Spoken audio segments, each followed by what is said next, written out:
Qu'est-ce qu'une barre de poussée hydraulique et comment fonctionne-t-elle? Bonjour tout le monde, je suis Rachel et dans cette vidéo, je vais vous dire tout ce dont vous devez savoir sur les barres de poussée hydrauliques et 5 choses à prendre en compte pour choisir celle qui vous convient.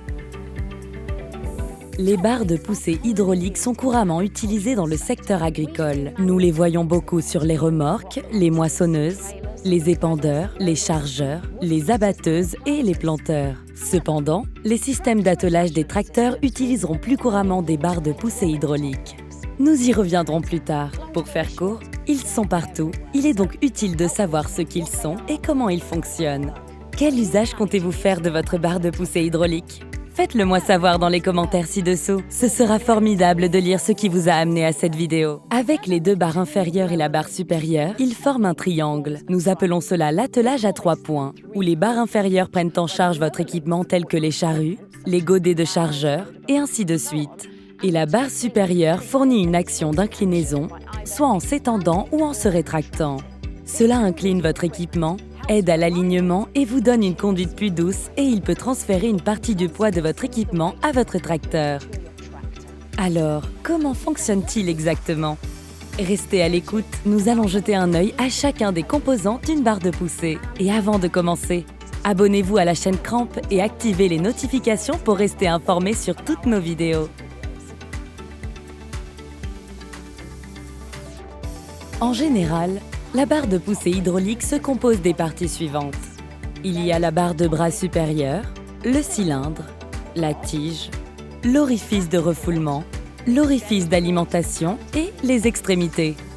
En permettant au fluide hydraulique d'entrer et de sortir du système, vous autorisez la tige à se déplacer en rentrant ou en sortant du cylindre, inclinant votre équipement. Il existe différents types de fixations, tous avec leurs propres caractéristiques. L'extrémité du vérin qui se connecte au tracteur sera généralement une fixation à rotule. Côté machine, vous trouverez généralement un crochet d'attelage. Ils sont idéaux pour connecter et déconnecter rapidement différents types d'équipements. Alors, comment trouver la bonne barre de poussée hydraulique? Il y a 5 choses que vous devez prendre en compte. Numéro 1. La puissance ou kilowatt, kW. Plus le tracteur est puissant et plus l'outil est gros et lourd. Donc votre barre de poussée doit être résistante pour supporter cette force.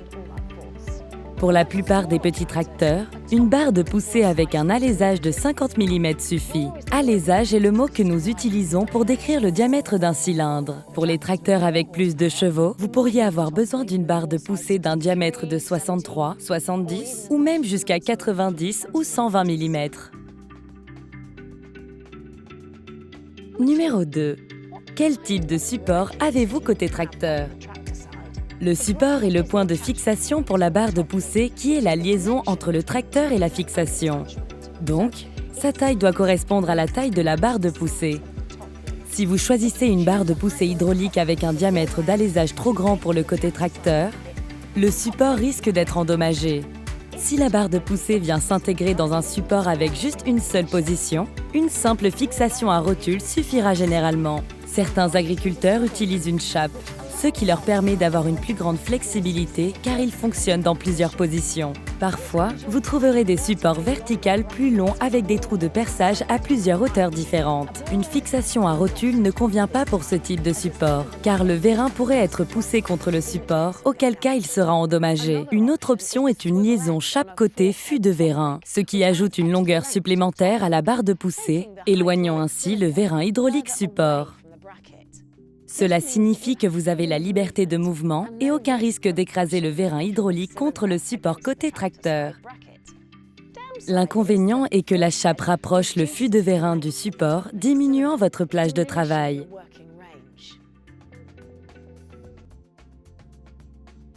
Facteur numéro 3. Le type de support côté machine. Si le support possède une chape vissée, la liberté de mouvement de la barre de poussée pourrait être limitée. Dans ce cas, il est préférable d'utiliser une fixation à rotule. Si le support n'a pas de chape vissée, vous pouvez utiliser un crochet.